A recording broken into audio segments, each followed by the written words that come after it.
Alert, Martin Luther Eerily predicted everything Trump is saying in 1517. Was he right? One of the greatest lies the left constantly reiterates is that Islam is a religion of peace.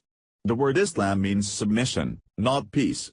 Furthermore, the idea that Islam is not at war with the West and Christianity is laughable.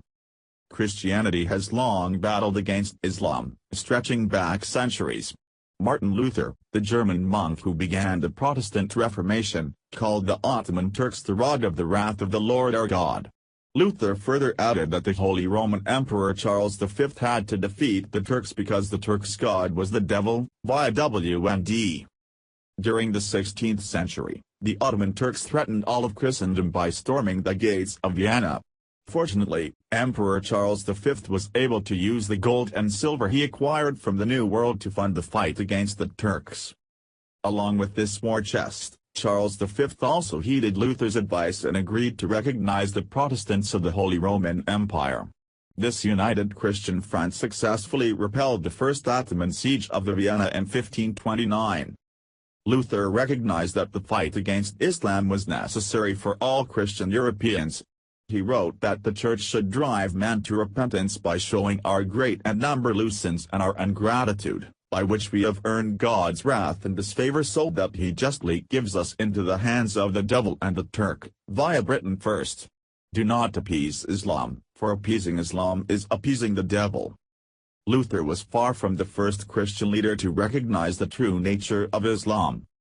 Emperor Constantine XI Palaiologos, the last ruler of the Byzantine or Eastern Roman Empire, declared to the final defenders of Constantinople that the mad and false Muhammad wanted to pull down and destroy Christianity, via YouTube. The great Italian poet Dante made a special torture and his inferno for Muhammad. The Muslim prophet and his son-in-law Ali are split into a force to walk around with their entrails exposed, via Dante Worlds. For all three of these great men, Islam meant only war and unholy slaughter.